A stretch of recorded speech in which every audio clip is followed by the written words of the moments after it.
Hello everyone. Welcome to our English conversation program. How are you? I hope you're fine. Today Biff and I are very happy to be back to present another guest hour. Hello everybody. Here with us today in the studio is Miss Nhk who's a freelance journalist and writer. Let's see what she has to say.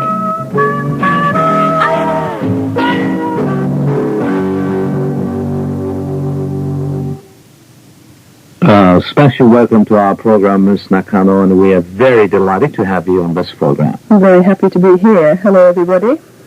And may I begin by asking a bit about yourself, Ms. Nakano?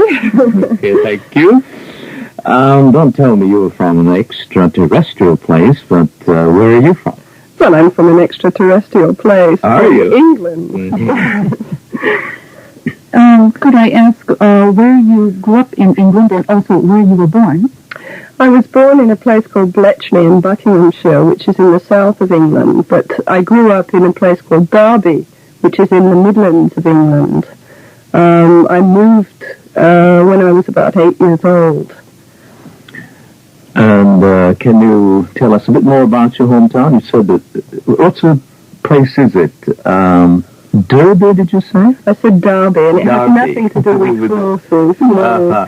The only connection is Lord Derby, who in about 1700 and something actually started the horse racing, and that's why it's called the Derby horse races, but it has no other connection. But basically it's an industrial town. You say hometown, I presume you mean Derby. My hometown now is Kamakura, but the place where I lived when I was a child I consider to be Derby. So it's an industrial town. It's famous for the Rolls-Royce car and the aero engines, and therefore there are many foreigners there. And many of my neighbours, when I was a child, were all classes and creeds and colours. So I consider myself very fortunate to have grown up in a place like that. Mm-hmm. Well, switching from England to Japan, I'd like to ask you what motivated you to come to Japan? Well, I was in Southeast Asia, and I was travelling from Australia, hoping to get back to England, across Asia. And I met a Japanese, very strange man, who was drinking with me in a restaurant in Southeast Asia and didn't speak much English. And all he could say was, "Japan, greatest country in the world, you must come." So how could I resist? I came. What are you doing currently? What do you find yourself doing most of the time professionally? Well, I'm a correspondent for the Yorkshire Post, which is a newspaper also in the Midlands of England. I'm a columnist for the毎日 Daily News here in Tokyo. I have a column for the週刊文春on living with Japanese men, which I hastily add is not from my own experience so much as interviewing different women who have been married or are married to Japanese. And I was married to a Japanese myself, and find that the conflicts are interesting. And this is what motivated that column. I'm also writing books. I've written one book on Micronesia, which is due to come out in September. Later it will be published in Japanese, and I'm having the series from the週刊文春published in Japanese also around September. And I'm also writing other books at the moment too. And I'm also taking care of my young son. So I'm a working mother. Busy. Yes, very busy. Well, you're obviously interested in writing, so I'm wondering how this interest developed. Well, when I was a child, as mentioned earlier, that I moved from Bletchley to Derby, and that was because my parents divorced, and I was alone, and I was sent to a children's home in Derby and grew up there and suffered incredible inner agony as a child in which I had no form of expression. And I'm not a violent person. I needed some form of outlet that expressed what I wanted to say. And I was also lucky because I had a very good English teacher when I was at school who told me that I was very good at writing and that when I grew up she hoped that I would become a short story writer or a novelist. And I felt very encouraged by this. I think if she'd said that I was good at teaching, I would have become a teacher. Maybe. Can I ask how old you were when you had that teacher? I was about 12, just before puberty, a very important time for a child. And I was just embarking on the years of my teenage years, which is a very dark and depressive age, I think, for any person. And my writing at that time was full of agony and poetry and that kind of thing. And luckily I managed to shake most of that off before I began writing seriously. But so I got rid of most of the emotion in myself and started realizing that I wasn't unique, that there were lots of other people suffering in much more deeper ways, and that if I could be a form of expression for them too, I would try. Miss Nakano, what type of writing do you like to do, may I ask? Well, I like creative writing. I like writing that can explore each situation from a human point of view, and I'm very interested, especially in the dimensions of truth. I'm a very big fan of Akutagawa. I like Rashomon, and I like the idea that truth is a movable thing that can be explored through many dimensions, and that it's not particularly or necessarily the same thing at any particular time. And I like exploring the dimensions that lead to a truth, at least, that one can feel satisfied with as an individual. You've chosen a rather difficult theme for your writing, I think. I'd like to ask you what you consider some of the difficult parts of being a writer. Well, I think it's the same. Well, I found that it was the same basically when I came to Japan and was teaching English with my students. I felt very frustrated because I realized that although English is a form of communication, if you have nothing to say and you have no experiences to communicate, then there's no point in learning a language. And I think to be a good writer, one has to have had lots of experiences and one has to have known suffering, but one must have compassion and hope and understanding of other people. And I think it's important also that a writer has sensitivity. So, for example, when you look at a tree, you see the loneliness of the tree as Basho did and as the early Japanese writers did, the loneliness of the lone pine. It's not just a tree, but it's a philosophical element, and it's part of a greater universe. Well, Ms. Nakano, does your current career take you to the different parts of the country? I mean, here in Japan. Here in Japan, yes. At the moment, I'm writing a column called Japan Revisited for the毎日 Daily News. Previously, I had written a column called Oriental Experience, which was talking about my different experiences in Japan, and I reached a point where I felt unhappy with Japan, and I gave up the former column and adapted the second column because I wanted to get away from Tokyo and see Japan as I had once known it, and try and separate Tokyo from the rest of Japan And so far, I'm going back to the earlier joys of the rice fields and the beauty of the farmhouses and the country people and the old crafts of Japan and the more human elements of Japan that I really liked when I had an image of Japan. And what are some of the places you have visited so far? Well, on my current trip, I've visited Kanagawa, of course. I started off from Tokyo and went to Yokohama and Kamakura and Oshima, then over to Fujisawa and up to the Tanzara Mountains and to the wineries in Corfu, Matsumoto, down the Nakasendo to Tsumago and Marai, Nagoya, Lake Biwa, Shirakawa, Takayama. Oh,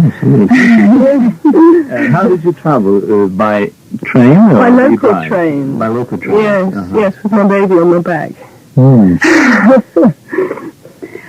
To change the subject a bit, I understand that among your many publications, there's a book called Broken Canoe. Yes. Would you tell us the meaning of this title and also something about the book itself? Yes. No.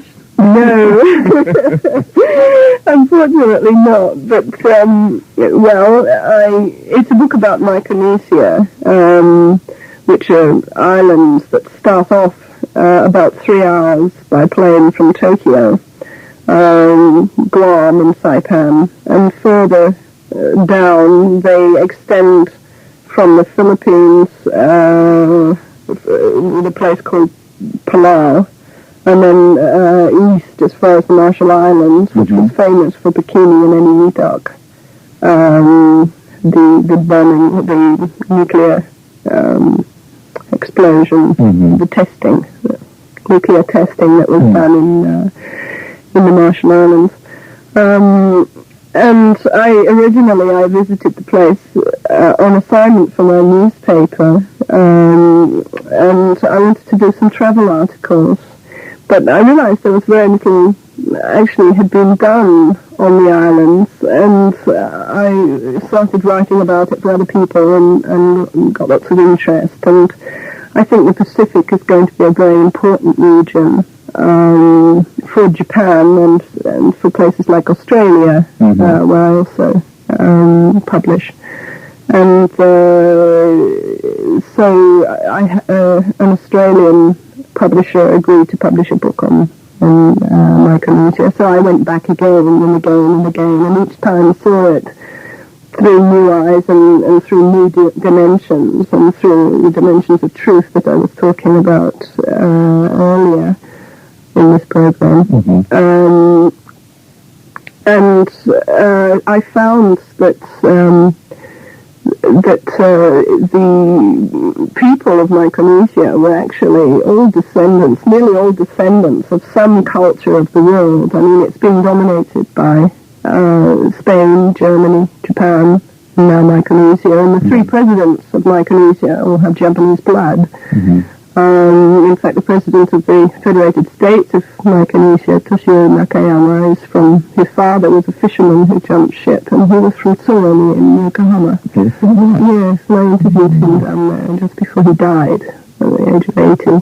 And the reason for the title is that I feel that in the last 30 years under American administration, the Americans have tried so hard with the people, I think, that in a sense they've broken the human spirit, and nowadays people are accustomed to getting money from the States and not working, and can't repair their canoes or go fishing anymore. Well, it looks like we're running out of time, Ms. Nakano, and I really would like to hear more about your book, so would you mind coming back next week to talk to us? Yeah, I'll get my spaceship ready. Well, we're looking forward to having you again next week. That's right. This concludes today's program, friends, and join us again. Until then, so long. Goodbye, everybody. Goodbye.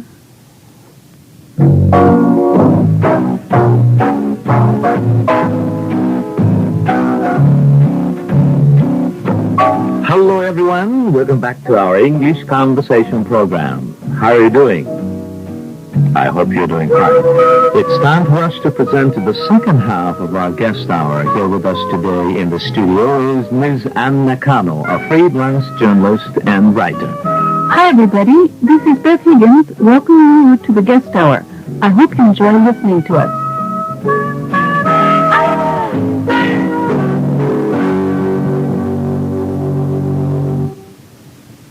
A very warm welcome to the second half of the guest hour, in which we're going to continue our discussion with Ms. Ann Nakano. But before we do that, for the benefit of those of you who were unable to join us last week, let me sum up that interview. Ms. Nakano is from England, and we discovered that she decided to become a writer at the age of 12 because of the encouragement of her teacher. She writes about Japan for publications all over the world, as well as for publications in Japan. It's very nice to have you with us again, Ms. Nakano. I'm happy to be back. Hello, everyone. The topic which you suggested for this session is the Japanese image abroad and at home, Yes. and I'd like to begin by asking what your first impressions of Japan were. Well, I expected to find geisha and samurai. And I expected to see rice fields as soon as the plane landed, and temples. I had a very romantic image of Japan, and I suppose this is why it was such a shock to see something quite similar to what I'd left behind. You mean it was like England? In a sense, I hadn't actually come to Japan from England at that time. I'd come from Australia, but still, the image was the same, a sort of stereotype of on the warm side, the geisha and samurai, and on the colder side, the leftover remnants of war, the militarists and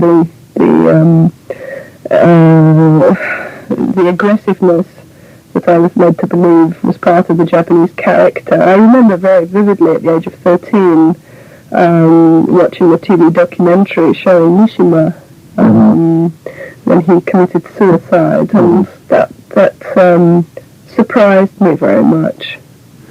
Ms. Nakano, do you mean you still think that you found Japan different from what you had imagined, or? Yes, I did. I expected to come to Japan and to totally adapt to the Japanese way of living and to have a Japanese experience, in as much as I could learn Japanese etiquette and Japanese language, which I still can't speak very well, and generally to walk around in a kimono and have my feet clopping on the cobblestones with my guitar. But that didn't happen, and because it didn't happen, I was rather confused, because instead I found Japanese people dressed up in Western clothes and simulating Western ways. And that put me into a very difficult position, because how was I to react? Was I to be Western and therefore expect them, or you as Japanese, to be Western? Or was I supposed to see through this exterior of Westernness and see the Japanese within? It was very confusing, and I'm still confused by it, even 9 years after living in Japan. I do wish the Japanese would be Japanese. I can't stand this cultural transvestitism.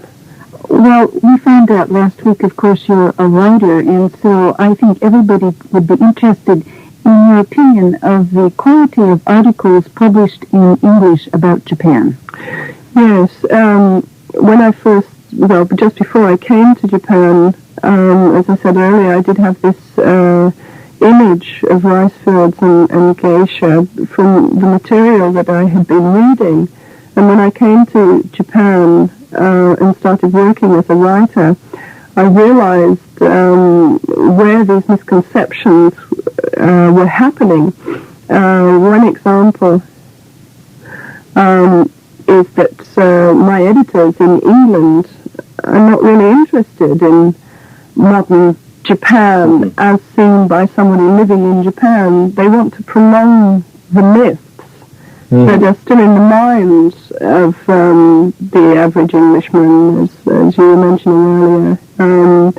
That on the one hand they're a geisha samurai, and on the other hand they're militarists, and that nowadays today's Japanese are as economically aggressive as they were militarily aggressive during the war. We grew up as children on films like Bridge Over the River Kwai, in which the Japanese did terrible things to Alec Guinness. It's a terrible image of Japan, but I feel Japan is partly to blame for that too, because Japan seems to be able to sell everything but itself. It doesn't have good PR overseas. Also here in Japan, I found the same misconceptions about other countries. I'm disappointed with television broadcasts, for example, that go to Micronesia or to Korea or Southeast Asia, and don't think about political consciousness or the problems of youth in those countries, but concentrate on taking film footage of women dancing with naked breasts or women squatting in the marketplace, all the poverty in these countries, rather than the more positive aspects. And I think in the same dimension, the West is doing the same to Japan. It's concentrating on the negative aspects of Japan and not the positive aspects. So we're all guilty of the same thing. You said that you've been here for 9 years now. Has there been any shift or change in the quality of the articles, do you think? No, I think it's getting worse, in fact. I think that part of this was the reason for the success of James Clavell's Shogun, that the Americans, for example, had a bad image of Japan, and they read Shogun and they thought, the Japanese are romantic. The Japanese are not negative people at all. There's lots of romance in Japan still to be had. And they liked this new image of Japan. And I think everybody's willing to accept this new image, but they come to Japan and they can't find it. If you arrive at Narita and go straight into Tokyo, you do see some rice fields, but it's not really the image one expects.